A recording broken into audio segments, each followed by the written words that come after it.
Hello and welcome to the Harvard Radcliffe Institute. My name is Claudia Rizzini. I'm the Executive Director of the Fellowship Program. The Institute is one of the world's leading centers for interdisciplinary exploration. We bring students, scholars, artists, and practitioners together to pursue curiosity-driven research, expand human understanding, and grapple with questions that demand insights from across disciplines. You can be a part of this vibrant community by attending public programs such as this one, visiting virtual exhibitions, or pursuing the special collections held at the Schlesinger Library. To learn more, you can visit radcliffe.harvard.edu and sign up to receive more information on news and events. We'll begin the program with a presentation by Mélanie Lamotte. After the presentation, the speaker will respond to questions from the audience. Please use the Q&A feature on Zoom to submit your questions at any time throughout the program. We ask that you keep your questions brief to allow us to address as many as possible in the time that we have together. It is my pleasure to introduce Radcliffe Institute Fellow Mélanie Lamotte. Professor Lamotte began the fellowship program as an assistant professor at the Andrew W. Mellon Junior Professor at Tulane University. She has recently joined the faculty at the University of Texas at Austin as an assistant professor of French and history. As a historian of race and colonialism in the early modern period, her research focuses on the French colonial world, with a concentration on Guadeloupe in the Caribbean, French Louisiana, and Île Bourbon in the Southwest Indian Ocean. The title of her monograph, forthcoming at the Harvard University Press, is Making Race: Policy, Sex, and Social Order in the French Atlantic and Indian Ocean, circa 1608-1756. The monograph will serve as the first pan-imperial study of the early modern French Empire in the Anglo-American historiography. It focuses on the racialization of French colonial policies targeting the people of African, Native American, Malagasy, and South Asian descent, and assess the impact on social relations. While at Radcliffe, Professor Lamotte is engaged in a new research project titled Freedom in Chains: The Material Life of the Enslaved in the Early French Empire. The project aims to be the first comprehensive English language study of the slaves' daily lives in the French Atlantic and Indian Oceans in the 17th and 18th century. This work is impressive for the breadth and attention to details in the archives and weaves a compelling narrative that foregrounds the everyday life of enslaved people. She is also co-editing a collective volume with Pierre Singaravelou, forthcoming at Éditions du Seuil, titled Colonisation, Notre Histoire, 2022. Professor Lamotte has written articles and books chapters on color prejudice in the French Caribbean, the archives available to historians in French Louisiana, the historiography of French colonial history, and on transoceanic circulation and standardization of early modern French colonial policies. Professor Lamotte earned her PhD from the University of Cambridge. Her research projects have been supported by the Andrew W. Mellon Foundation, the Arts and Humanities Research Council of the United Kingdom, and the Humanities Research Centre at the Australian National University, as well as the Kluge Centre of the Library of Congress. Professor Lamotte is also dedicated to the promotion of public history through public talks and the media, having been involved in different projects, for example, with the Sutton Trust Summer School and the BBC Radio 4. And now it is my pleasure to give the virtual floor to Mélanie Lamotte. Thank you so much, Claudia, for this generous introduction. So it is really an honor to be at the Radcliffe Institute this year and to be surrounded by such an accomplished cohort of fellows. I want to thank my colleagues at Tulane University and UT Austin. They've been incredibly supportive of my work. I also want to thank my three Radcliffe research partners. They have been assisting me on some of the work that I'm going to present today and on my new project. Kirsten Baldwin, Diarra Faye, and last but not least, Madeleine Riskin-Kurtz. As Claudia mentioned, I am a historian of race, colonialism, and slavery, and my research focuses on the French Empire in the Atlantic and the Indian Ocean from the 17th to the 18th centuries. So why am I researching race in the French Empire? Well, my research interests are really rooted in my own personal life experience. I grew up near Paris in the late 1980s and the 1990s. And this is a picture of me with my parents. In 1986, my mother moved to Paris from the Isle of Guadeloupe in the Caribbean, which is a former French colony, which is now part of France. In 1986, so she moved to Paris from the Isle of Guadeloupe in the Caribbean, which is a former colony, which is now part of France. And she met my dad in Paris the same year. At the time, he ran a taxidermy business where he stuffed animals, typically for hunters and for people who wanted to keep a memory of their pets. I think that my parents are watching this talk right now. So hi, Mom. Hi, Dad. Growing up in France, I quickly realized that the French Republican idea of colorblind universalism did not apply to me or to my mother, as we both experienced racism in our daily lives as women of color. Next slide. When I was a child, I often traveled to Guadeloupe to visit my mother's family. And I spent many summers in the town of Pointe-Noire in Guadeloupe, where my mother grew up. Now, there I was struck by the poverty that I saw and by the fact that life was very different compared to mainland France. Until the early 2000s, my grandfather's house in Guadeloupe had no shower and no toilet. So how could it be that I was still in the same country when it felt to me like another planet? Next slide. Still today, the 5 French overseas departments or former French colonies are ranked among the poorest regions of the European Union. So in my research, I want to understand how these social and economic disparities came to be in the former French colonies. And I want to understand how the construct of race, which has really haunted my childhood and follows me to this day, made its way into French history.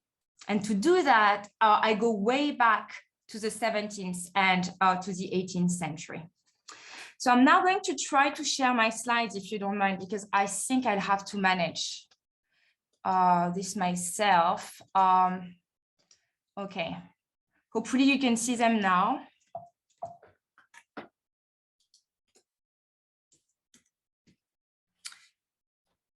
So when I tell people that I work on race, they usually get very excited. But then when I tell them that I work on race in the 17th and the 18th century, they get much less excited.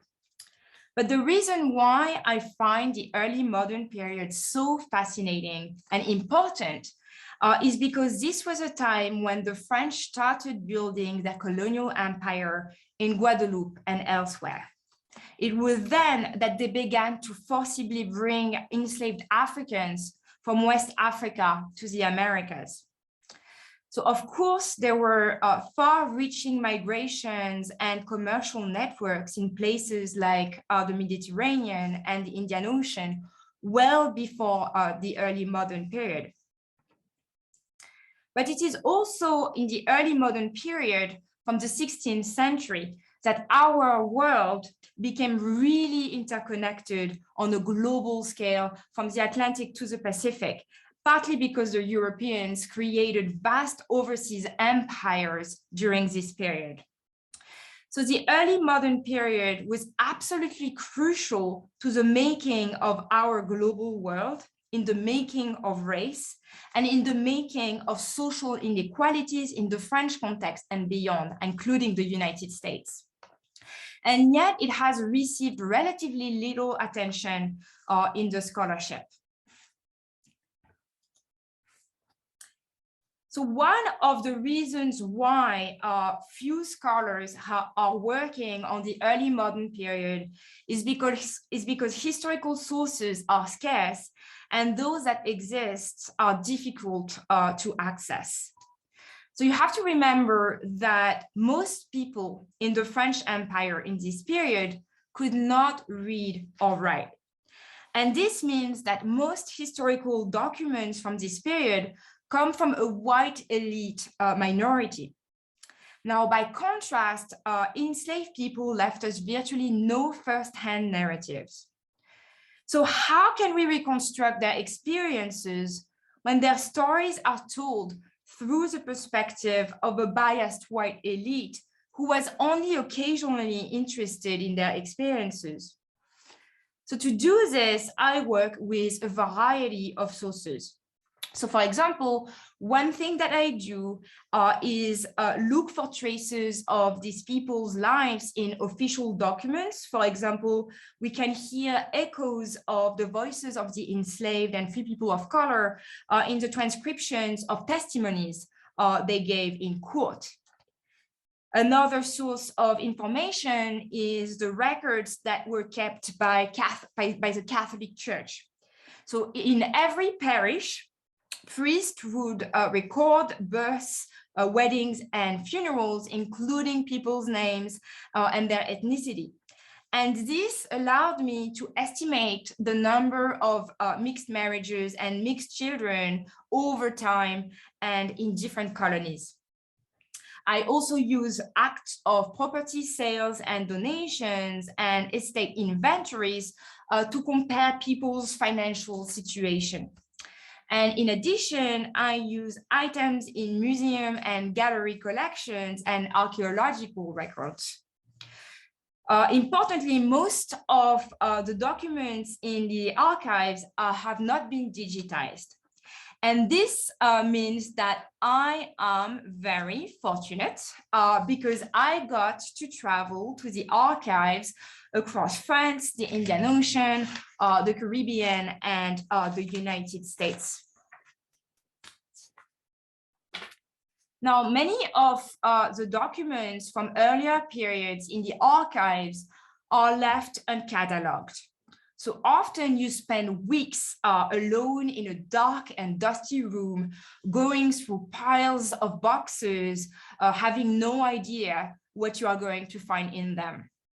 Now, the sources are often difficult to read and severely damaged, especially in Louisiana and the Caribbean, after centuries of exposure to insects, molds, water damage from hurricanes and floods. So just to give you some context, the early modern French colonial expansion began in 1608 with the foundation of Quebec and the subsequent establishment of New France. And then during the 19th century, the French Empire grew to encompass settlements in Guyana, the Caribbean, including Martinique, Guadeloupe, and Saint-Domingue, and Senegal. Now, some of you may wonder why so many places in the United States, from Detroit to Illinois to Louisiana, bear French names. Well, it is because in 1699, the French claimed the vast territory around the Mississippi Valley, from the Great Lakes to the Gulf of Mexico, so basically 1/3 of the United States today. And they named this vast territory Louisiana after the King Louis XIV. So in the 18th century, French Louisiana was much larger than the state of Louisiana today. Now, in the 17th century, the French also began to use Vasco da Gama's sea route from the South Atlantic to Asia via the Cape of Good Hope. And they established settlements on the southwest Indian Ocean islands of Madagascar, Île Bourbon, Isle of France, which is now called Mauritius, as well as India. So I have conducted 2 years of research on Guadeloupe, French Louisiana, and Île Bourbon, and 1 year of research on Senegal, Madagascar, French India, and New France. Now, my work focuses on the period from the establishment of the first French settlement in Quebec in 1608 to roughly the beginning of the 7 Years' War in 1756. At the end of the 7 Years' War, France lost a significant part of its empire, including Louisiana and New France. So my talk today will be divided into two different sections. Firstly, I will give an overview of the arguments and interventions that I make in my first book, Making Race, Policy, Sex, and Social Order in the Early Modern French Empire. And secondly, I will present a sample of my first project to give you a sense of the methods that I use. So specifically, I'll focus on the racialization of legislation on a global scale, and then on the practical impact of this racialization on social realities. So my first book manuscript focuses on French colonial encounters in the Atlantic and Indian Oceans from the 17th to the mid-18th century. And more specifically, I examine the development of racial categories in colonial policies, as well as their impact on social relations. And I make three main interventions in the scholarship. So my first intervention is in legal and intellectual historiographies of race. And by historiography, I mean the existing work of other historians. So I show that racial policies were shaped by ideas that circulated between the Atlantic and the Indian Ocean.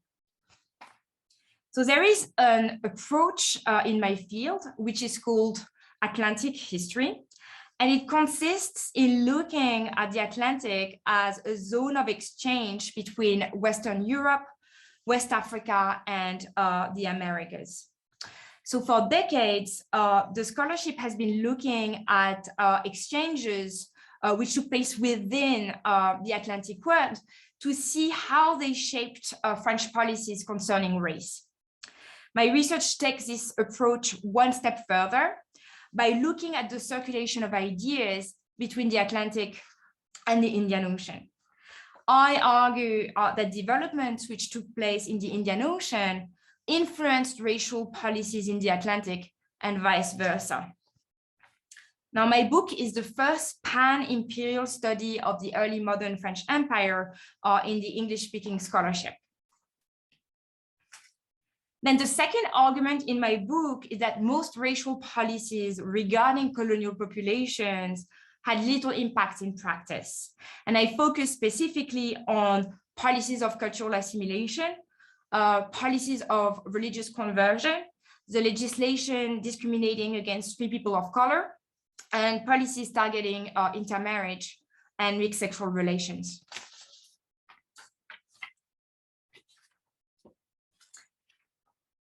Now, finally, my book is also intended to nuance the depiction that other scholars have drawn of early French imperialism.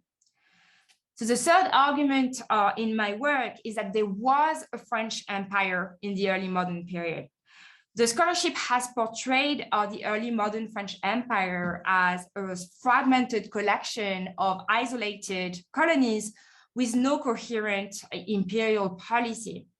It has even been argued that during this period, France did not actually achieve the construction of an empire out of its disconnected colonies and trading stations. In fact, as made clear in my book, the French Empire was bound together by the circulation of vessels, people, and state papers, and by a common legal culture of race. So I've been working on a collective volume with Pierre Singaravelou, as Claudia mentioned, and this book will be published at Éditions du Seuil next year. And this volume takes as a starting point the existence of an early modern French empire, and from there, the contributors in the volume, approximately 200 historians, literary scholars, and philosophers, shed light on important continuities in French colonial policies, literary discourses, and social developments from the 17th to the 20th century. And this is yet another reason why we need to give a lot more attention to the early modern period. It was the foundational period of the French Empire in so many ways, and I'm happy to talk a little more about this during the Q&A. So I'm now going to move to my research sample. So my research sample illustrates the two key arguments and the implications of my work. So I'll focus first on the circulation of vessels and people between the Atlantic and the Indian Ocean, and show how they shaped racial policies in the French Empire. And second, I will show that racial legislation had little impact in practice in the French colonies. So all the data that I'm going to present today on circulation, literary tropes, legislation, demographics, and mixed unions comes from my own archival research.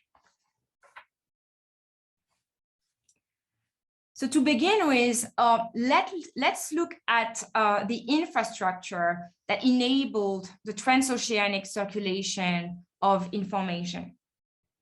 So obviously, distance was a major obstacle to communication and to the formation of a united empire.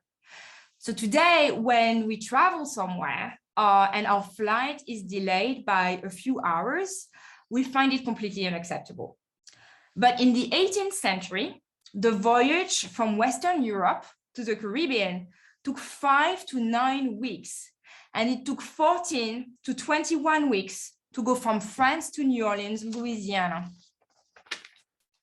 And worse than that, it took an average of 4 to 5 months to reach India from Western Europe. However, despite these difficulties, the early modern French Empire was interconnected. By the second half of the 17th century, France could rely on hundreds of merchant vessels to carry people, official correspondence, books, and therefore ideas across the empire. So the key insight from this map is that many ships sailed between the Atlantic and the Indian Ocean. So this map is a result of a computational analysis of the database of the French Company of the Indies, which was a trading company. I developed it in collaboration with a software engineer. And out of the 2,158 voyages featured on this map, approximately 40% included stops in both the Atlantic and the Indian Ocean. Now, those vessels carried correspondence, reports, and legislation from all the colonies' councils to Versailles, where the Ministry of the Marine then used those documents to formulate more standardized laws for the colonies. Indeed, under the impetus of King Louis XIV's absolutist regime, there was a very strong focus on data collection and standardizing legislation across the empire from the 17th century, from the late 17th century. And now let's take a closer look at the people who traveled on board those ships and thereby carried ideas from an ocean to the other.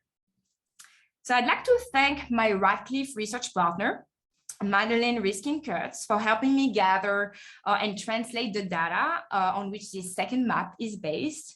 So the key insight from this second map is that many people traveled across both the Atlantic and the Indian Ocean. So this second map relies on two different data sets. So the first of these data sets is the result of a computational analysis of about 20,000 marine staff files kept in the archives, in the French archives, a marine personnel database. And I developed it in collaboration with a software engineer using a text mining algorithm. I've curated manually the second data set with my Radcliffe research partner out of historical sources. So each line on this map represents the journey of one individual who traveled to more than one French colony in the 17th and the 18th century. So out of the 233 individuals whose journeys are displayed on this map, 35% approximately spent time in French Atlantic as well as Indian Ocean colonies. Now, this is a searchable database. So clicking on the red dots reveals the names and journeys of hundreds of marine employees and settlers. And the search toolbar on the top left corner can be leveraged by readers to learn about the journeys of people in the database. So now that I have looked at the circulation of vessels and peoples, I'd like to show you how it shaped racial legislation in the French Empire.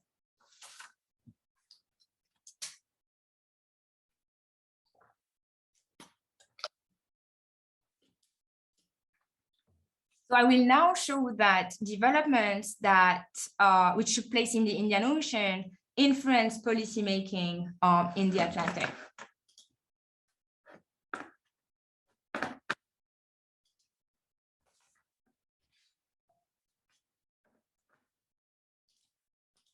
So in 1724, French metropolitan authorities issued a set of laws called the Black Code or the Code Noir of Louisiana to regulate slavery in the colony. Now, the Black Code of Louisiana is consistently regarded as a milestone in the racialization of Atlantic colonial legislation. Why? Well, because it prohibited sexual intercourse between whites and blacks and also stated, quote, "We forbid our white subjects of both sexes to marry blacks under penalty of punishment and arbitrary fine." Now, for decades, Atlanticists have been trying to investigate the roots of this Louisiana prohibition. And most have attributed the issuance of this Louisiana intermarriage ban to the expansion of Black plantation slavery in the 18th century Caribbean. Yet scholars have been unable to fully uncover the origins of the mixed marriage prohibition of Louisiana of 1724 because they have only focused on the Atlantic. By looking beyond the Atlantic, I was able to trace the real genesis of this Louisiana ban. In fact, the Black Code of Louisiana of 1724 restated word for word a regulation issued by French metropolitan authorities 1 year earlier in 1723 for the Southwest Indian Ocean islands of Bourbon and Isle of France.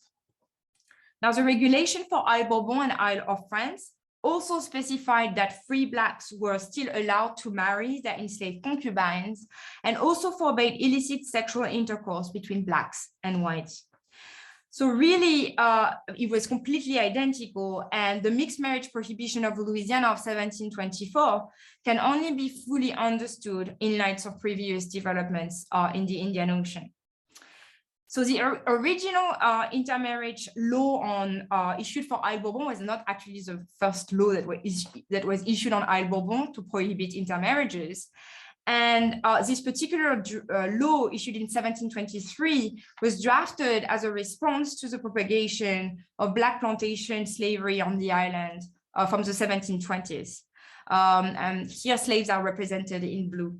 So Île Bourbon during this period became a major coffee bean producer. Now, the circulation of state papers also prompted the emergence of legislation attempting to prevent the social ascendancy of free people of color in Louisiana and beyond. The Black Code of Louisiana of 1724 prevented free blacks from receiving donations from whites, quote, either by testamentary disposition or by acts inter vivos from whites. And here again, the Black Code of Louisiana merely paraphrased the regulation of Île Bourbon and Isle of France of 1723. Now, the existence of this donation prohibition in Louisiana was probably issued as a response to demographic developments that were happening elsewhere, because only 55 masters obtained official approval to manumit their slaves in Louisiana in the French period. But if we look at Île Bourbon, by 1690, over 46% of the free population was not white. And this was the result of métissage, so the birth of mixed children, and the arrival of free people from Madagascar and India on the island from the 17th century. Now, on this graph, the free white population of Île Bourbon is represented in dark blue, and all the other colors represent the free population of Île Bourbon. As free people of color became a large demographic group and Black slavery developed on Île Bourbon, authorities intended to impose a hierarchical racial order in which whites would occupy the highest social and economic position and Blacks would occupy the bottom of the ladder. And now I'll show you another interactive animation, which is based on the data that I found during my primary research in the archives. So this map highlights the lexical and semantic similarities and connections that I was able to draw between different laws concerning non-European populations across the empire. So many of these laws paraphrased each other, and others simply bore lexical and semantic similarities, which may be coincidental, but nevertheless attest to the circulation of racial rhetoric and ideas across the colonies. So as you can see, some of these connections spanned both oceans. So clearly we must go beyond the Atlantic history paradigm to uncover the origins of colonial legislation at the local level. So I'll now shift my focus to people's responses to this racial legislation using a social approach. And in this way, you will see that racial legislation had little impact in practice in the French colonies.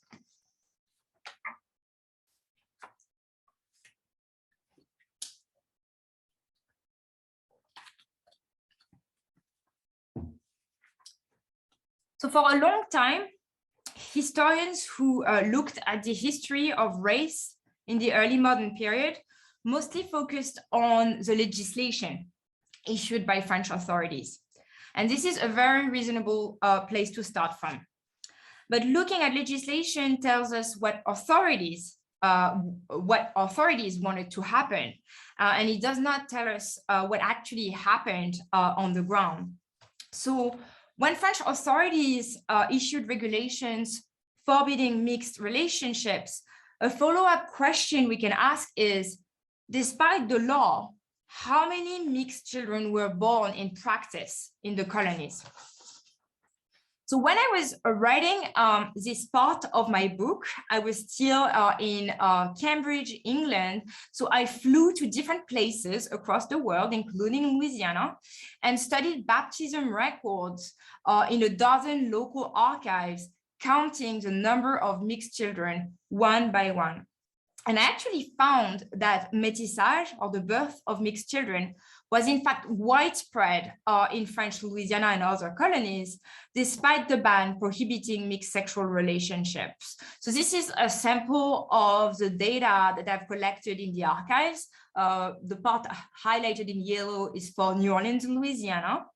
As you can see, a significant portion of the inhabitants of New Orleans, Louisiana were mixed, or they were classified as mulâtres in French. Now, it's very important to remember that métissage occurred in widely different contexts, including Catholic wedlock, indigenous forms of marriage, concubinage and casual relations, but also violence and rape. And I talk a lot about this in my book. Now, the impact of regulations concerning free people of color was rather limited in practice as well. The social and economic order in Louisiana was not hierarchically defined along a color line. free people of color in Louisiana could skirt the prohibitions attempting to prevent their economic ascendancy, and colonial officials could simply refuse to enforce the legislation. So in the court records of Louisiana, I found only 2 mentions of the Black Code prohibition of 1724, which prevented donations from whites to Blacks. And one of these 2 mentions explains how authorities eventually allowed a Frenchman named Chavannes to designate his former slave Isabel and her daughter as his exclusive inheritors in 1752, quote, as a payment of their salary for when they worked for him. Now, the story of Chavannes and Isabel shows us how long-lasting ties of friendship or affection maybe could cross racial boundaries. It also illustrates the fact that some free people of African ancestry were relatively well off in French Louisiana. Chavannes had manumitted, he had freed Isabel in 1732, reportedly because, quote, she had contented him through her devotion and services.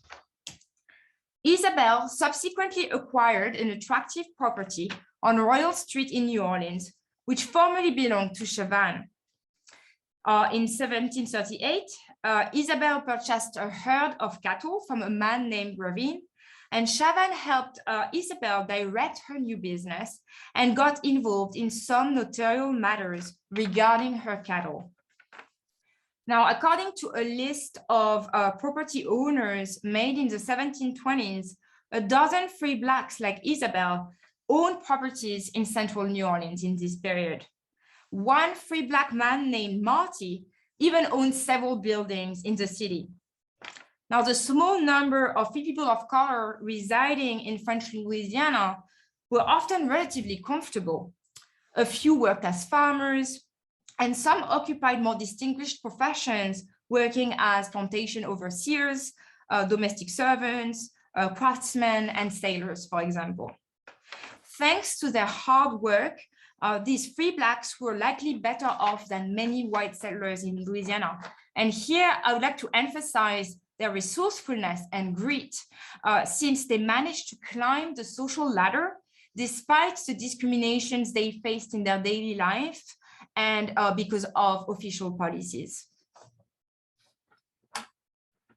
So in conclusion, my research highlights the truly global influences that shape racial policies across the French Empire. Because people and ideas circulated on a large scale, scholars will have to look beyond the Atlantic to reconstruct the legal histories of the early modern French Empire. Additionally, colonial policies often had little impact in practice in the French colonies.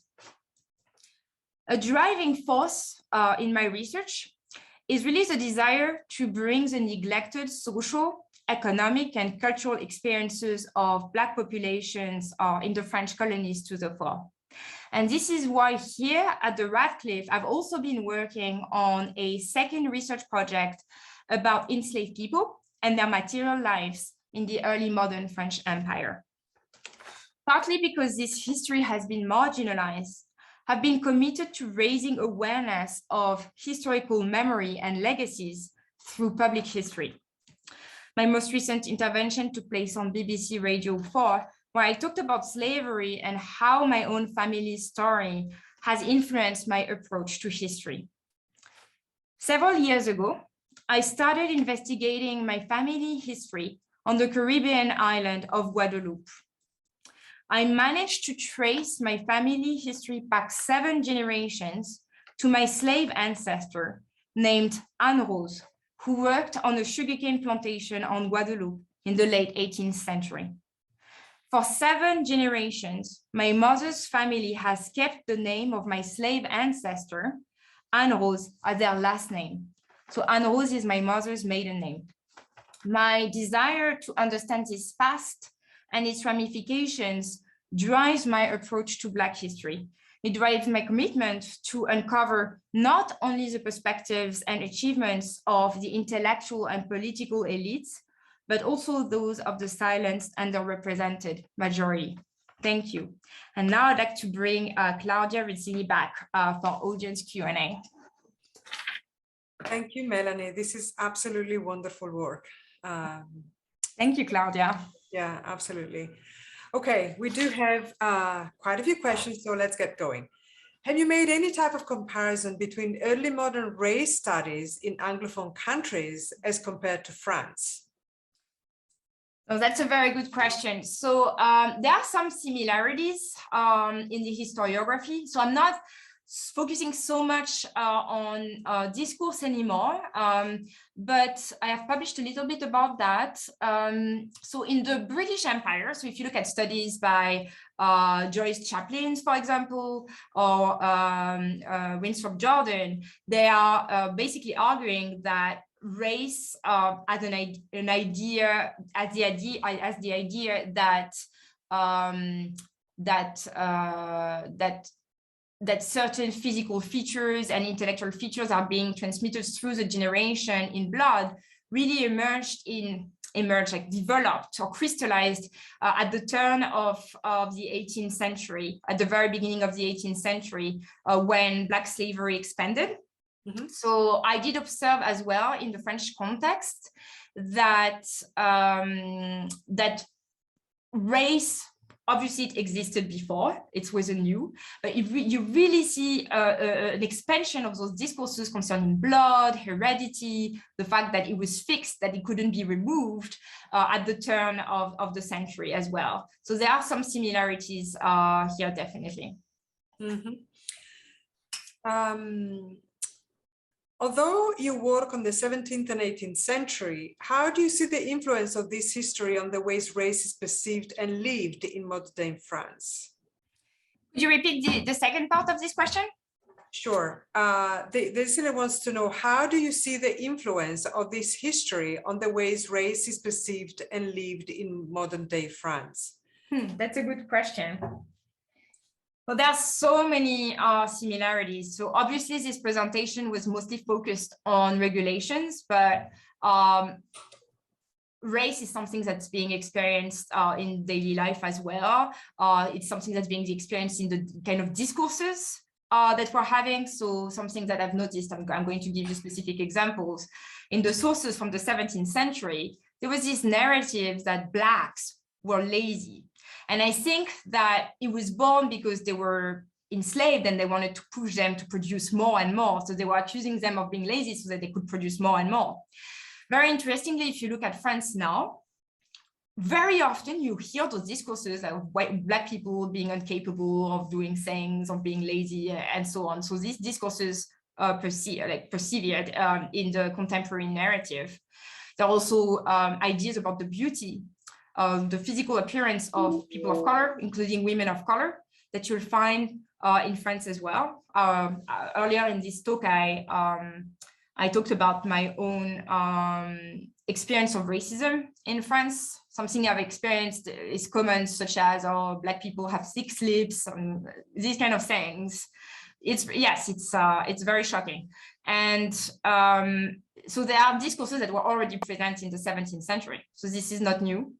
In terms of inequalities, obviously, if you travel to the former French colonies, it's still striking. And this is a legacy of slavery because, there are not so many generations. I explained that there are 7 generations between my own slave ancestor and myself. And so those people were not able to reconstruct themselves during those years, those decades. Yeah. So, the next question is from a listener who acknowledges that France has long considered itself a non-racist nation, despite the evidence to the contrary. And they're asking, how is your scholarship being perceived in France? And is that self-perception that ignores history somewhat finally challenged? Yes, so that's a very good question. So there is definitely this narrative in France. And I think it's this notion of French universalism, Republican universalism is used to hide the realities of what's actually happening in France. But yes, in France, officially, race doesn't exist. It's not even legal to gather data on race in, at school, in prisons, in hospitals, and so on, to have zero data on the ways people are being discriminated. So regarding the reception of my work in France, I'm not the first one to work on race. There are other scholars doing that as well. It's very complicated. It's very complicated, but I'm hopeful for the future. And we have lots of texts coming up in that book that I mentioned, that I'm co-editing with Pierre Sangaravelou on race. And I think that people are listening more and more and being more aware of those problems. I mean, are these books that are being published in articles being picked up by the media? Yes, so there are lots of attacks in the media in France at the moment. I feel lucky because I'm not actually based in France. I'm not directly being targeted, but I think it's really hard for several scholars there. Yes. Yeah. The next question is, have you done any exploration on the issue of color in these communities? The experience of lighter versus darker skinned Black people often is very different and not addressed in historical or present day discourses. Yeah, so that's a very good question. So I did, you probably noticed that I love data. So I did gather data on intermarriage between people categorized as mulat or mixed, and Blacks and Native Americans in North America, and Blacks, and so on. And and I also found several references to this in travel narratives. So I didn't find any substantial difference in the Caribbean, in Guadeloupe, regarding marriages, mixed marriages between mulat and Blacks. I didn't find any of this. On Reunion Island, I did find several passages from travel narratives explaining that Black slaves would refuse to serve their masters if they are Black, or if they were mulat. So there was probably something going on in there. And regarding relationships between Native Americans and people of color, it really depended on the context. So in the Caribbean, I didn't find, for Guadeloupe specifically, obviously if you look at other islands, it's very different. But for Guadeloupe, I didn't find any intermarriage, at least in the records. And I did find a lot of mentions saying that there were tensions between the local Carib populations, indigenous populations, and Black people, because they didn't want to be confounded with slaves. In Louisiana, it was on different stories. There are lots of stories of indigenous slaves and Black people running away together, forming rebellions together. So it really depends on context. Right. The next listener asks, my understanding is that a lot of French-speaking population in New Orleans and southern Louisiana migrated from Haiti, and not directly from France. This includes whites, free Blacks, and enslaved Blacks. Is this true? How did that change already existing racial attitudes in Louisiana? Yeah, so there is a very long history of exchanges between the Caribbean and Louisiana. There was a book actually published about, it's called Caribbean Louisiana, a relationship between the Caribbean and Louisiana, by Cécile Vidal recently.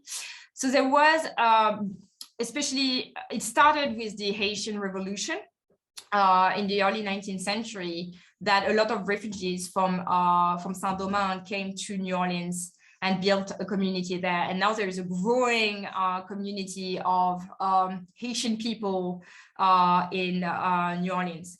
Before the arrival of Haitian people in New Orleans, there were lots of enslaved people taken from West Africa to New Orleans, so they intermingled. But there is still a very strong cultural presence of Haiti in New Orleans in terms of the language and so on. But a very interesting thing to note is that traces of the French language in New Orleans, it's not just Haitian people talking Haitian Creole, it's also the Acadians, because there was this huge migration from Acadia to more the region of Lafayette, but there are some people who in the area around New Orleans who speak of this very old French. So there is a very strong relationship between New Orleans and the Francophone world. Right.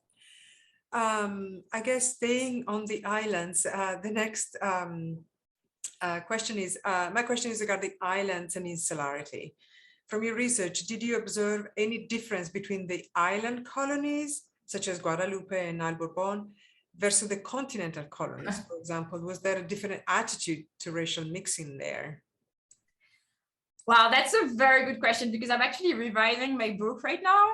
And I've decided in one of the chapters to divide the different colonies thematically, and I've created this continental kind of framework versus island framework, because I thought it made a lot of sense. And there are definitely patterns that are similar.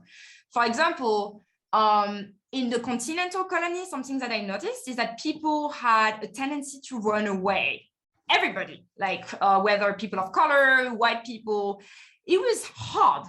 It was really hard for them. And so there was this pattern. What else was different in the continental colonies? There were very large populations of indigenous people, and often they had power, and so they had more leverage.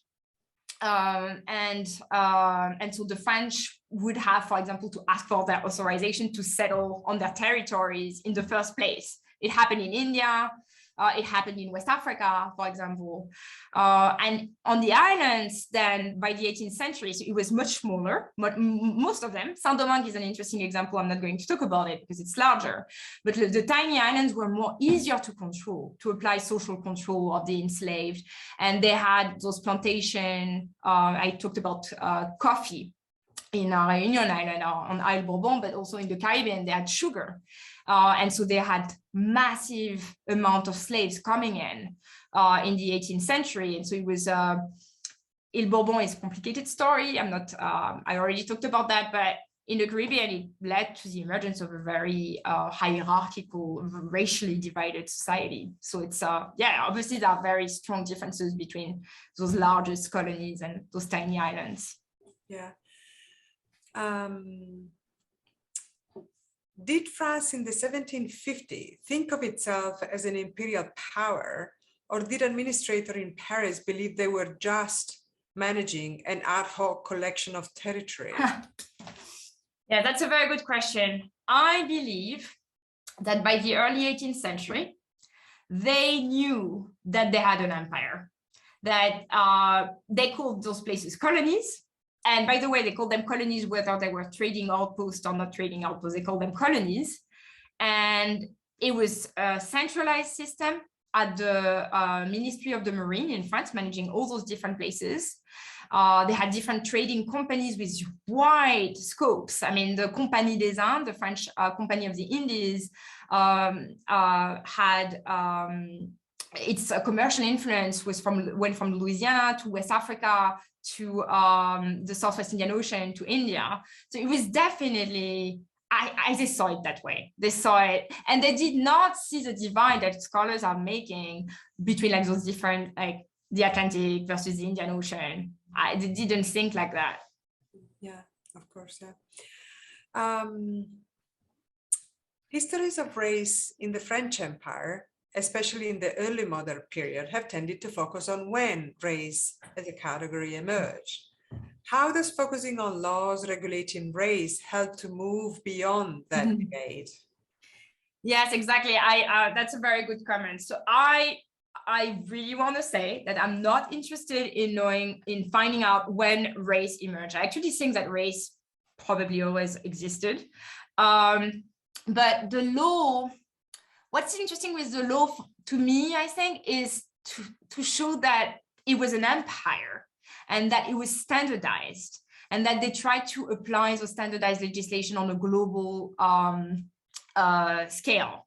So I think it allows you to think of race differently because it allows you to see how the Indian Ocean, and I think I showed that in my presentation, influenced the law, the legislation that was issued for the Atlantic, right? So that I'm more interested in that in thinking of empire and how developments that took place on the ground, for example, that extraordinary story of Île Bourbon and the fact that there was a huge free population of color emerging there, shaped what happened in the Atlantic. I'm more interested in that. Right. Yeah. Recent histories of slavery and post-slavery has focused on the experiences of people of African descent and have shown a renewed interest in the questions of agency. Will your work engage with the idea of agency as developed in other scholars' recent work? Yeah, so that's a very good question. So in my book, I only have 2 chapters on legislation. All those are chapters about the social and economic life of African, South Asian, Malagasy, and Native American descended populations. So yes, I'm definitely focusing a lot on the agencies of those people and trying to show how, despite those discriminations that they face, despite in their daily lives, in the law, they still manage to build something for themselves, economically speaking, but also a social life and a cultural life. And I'll focus more on culture in my next project. Right. I want to make sure we have time to ask this question because a lot of listeners seems to be interested. And it's about your interactive database on the sea journeys among the colonies. Is it available online to the public? So that's a good question. It's not currently available online. It was a revise and resubmit at the William and Mary Quarterly. I was told that it was rejected with the option to resubmit. I don't know yet what I'm going to do with this, but I definitely would like to make this available to people as soon as possible. So I'll make a decision in the coming days. Perfect. And one very, very last question. How does working on your project in the United States compare to working on the project in France? Being in the United States changed. It was like I had a veil in front of my eyes and I couldn't see. And being here made me realize what race is really all about. And it made me think about not just about my research, but also about my personal life. It allowed me to see things that I didn't see.